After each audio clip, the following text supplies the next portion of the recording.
வெங்காய பீட்ரூட் உப்புமா நல்லா கடுகு தாளித்ததுக்கப்புறம் நெடக்கடலை இதெல்லாம் போட்டுட்டு நான் சொன்னேன் இல்லையா, கேரட்டு பீட்ரூட் ஜூஸ் எப்பொழுதுமே போடுவேன் காலையில்.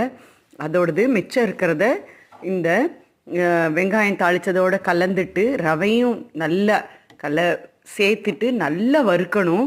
அதோடு வறுபடும் பொழுது நம்ம கொத்தமல்லி கருவேப்பிலை எல்லாம் சேர்த்ததுக்கப்புறம் சுட சுட கெட்டில் இருக்கிற தண்ணி அப்படியே அதில் இது பண்ணோன்னா ரவை ஒன்றோடு ஒன்று ஒட்டாது, ரொம்ப சூப்பராக வரும்.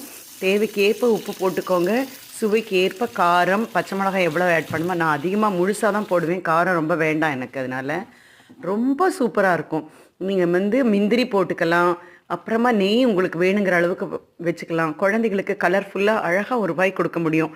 நான் காமிச்சிருக்கேன் ஏற்கனவே இது பீட்ரூட்டு இதோடது தோசை காமிச்சிருக்கேன், சப்பாத்தி காமிச்சிருக்கேன், இப்போ உப்புமா. இதே போல் கேசரியும் பண்ண முடியும். சூப்பரோ சூப்பர்.